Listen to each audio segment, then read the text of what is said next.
Hello everyone, I am Manali Reshamwala, Assistant Professor from LJ Institute of Physiotherapy.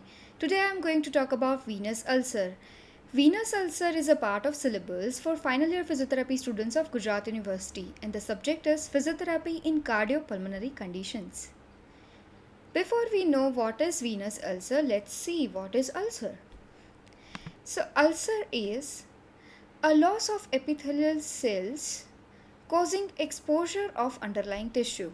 And there are three types of ulcer: venous ulcer, arterial ulcer, and pressure sores. Today we are going to see about venous ulcer. Venous ulcer, etiology, gender, most of the women's are more affected with venous ulcer than male because it is more common, varicose vein and other conditions in female. Second, age, common in 50 to 70 years. Site, lower two-thirds of the leg, especially entromedial aspect. On parts of the foot not supported by the shoes also affected. Size, common size is 18 to 20 centimeters square. Predisposing factors. Venous and lymphatic congestion due to varicose veins and DVT is one of the most common predisposing factor. Other is occupation demanding prolonged standing. Third, poor personal hygiene and malnutrition. Precipitating factor, local trauma. Even a very slight trauma breaks off the weakened skin and leads to venous ulcer. Pathology. Incompetence of valve and failure of calf muscle together creates chronic venous insufficiency. Thus, there is increased exudates and blood flow slows down. Because of that, there is diminished nutrition to skin tissue, thus skin devitalization occur. Gradually, skin cell becomes necrotized and skin breakdown occur. So here is the stage of development. Initially, there is just redness and inflammation of the skin. Further, there will be leakage of the fluid from that area, and there will be white and necrosed dead skin. After that, there will be formation of venous ulcer. Because of inefficient oxygen and nutrition, there will be no healing and the area remains open. So in that opened area, bacteria may invade, causing infection, irritation of the normal tissue. There will be some further inflammation and spreading of the ulcer. But if these things being altered, then we can heal the ulcer and we can see that ulcer may heal as a scar tissue. We can see in the figure left side there is a non-healing ulcer and right side there is a scar tissue formation. Clinical features of the ulcer: the floor of the ulcer, age of ulcer and base of the ulcer. That should be checked and by that way we can get to know which type of ulcer is this or at which stage it has reached. Further features are edema, usually at the base of the ulcer, and foot and ankle joint. Pain around the ulcer if it is infected, and it increases on walking. Limited range of motion, especially of foot and ankle joint.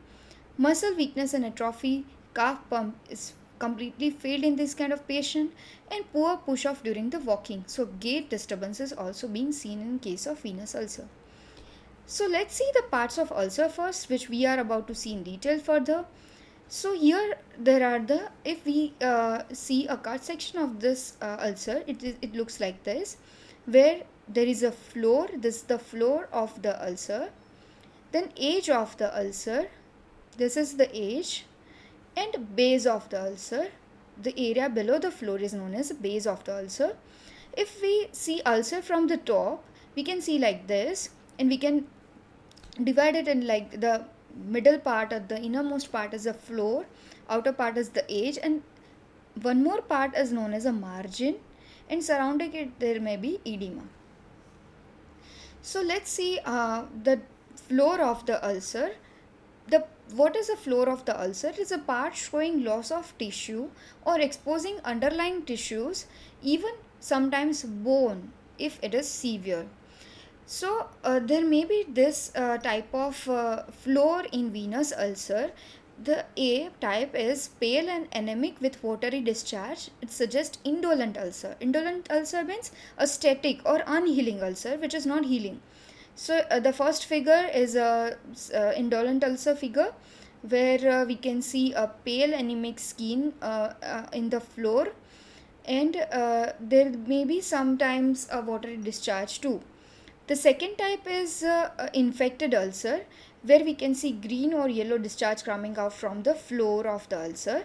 And last is pink bubbly or red spots of the floor, which is suggesting granulating ulcer. That means it's a healing ulcer. Next is age of the ulcer. We have to look for the age of it. And if what is the age is the boundary between floor and surrounding skin that can be well defined, straight, or undermined, red and shiny. Here in the first figure we can see it is well defined, and it is ulcer spreading. We can say that means ulcer is spreading more. It is going to be in a large size. Second is hard edematous overhanging floor. It suggests of chronic ulcer. Here the second figure we can see it's a uh, hard age, and surrounding it there is edema. So this suggests of chronic ulcer, that this patient is having this kind of ulcer since a long period of time. And shallow sloping floor with a bluish tingle, which we can see over here, suggests of healing ulcer, that ulcer is about to heal. Base of the ulcer. Zone of tissue immediately surrounding and underlying the ulcer is known as base of the ulcer. It may appear gross in duration, that is hard, the extent of which varies according to the severity and duration of the ulcer. Then there may be pigmentation due to breakdown of RBC, there may be poor circulation, there may be coarse skin texture with heavy scaling or papery thin and eczematous tissue, or there may be partial scar tissue if it is a healing ulcer.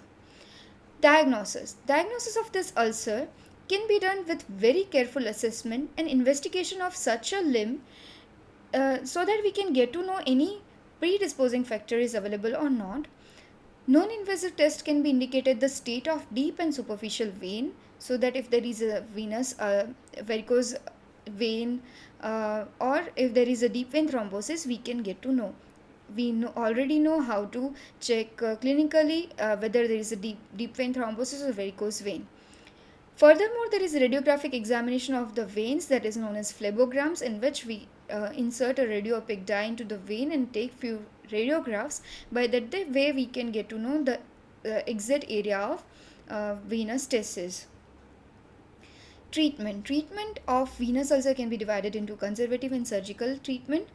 Conservative treatment is having general and local aims. General aim includes relieving of pain, relieve congestion and reduce edema, improve general circulation of lower limb, soften induration around ankle area, mobilization of joints and strengthening of muscles of lower limb, and improvement of skin condition. Local treatment includes increased circulation of the venous to promote healing, clear infection, reduce edema, reduce induration around the skin and ulcer, free adherent ulcer from underlying tissue, and home care. Usually this conservative treatment includes physiotherapy and dressing of the ulcer. This physiotherapy will include soft tissue massage, various electrotherapeutic modalities like UVR, ultrasound, laser, pneumatic compression therapy, as well as exercises. The physiotherapy assessment and management we are going to discuss in next video tutorial with detail. So do watch it. Next is the surgery, the ligation of vein, and debridement and skin grafting. These are the two main options for surgery. Ligation of vein is usually done for large known healing ulcer, where we will ligate those veins which are preventing venous blood flow. So by this way we can improve the venous blood flow and improve the healing of the ulcer. And second is debridement and skin grafting. It is usually done for for infected non-healing ulcer, in which there are various types of skin graft like split and mesh type of skin graft is very commonly used. Usually skin graft is taken from thigh area.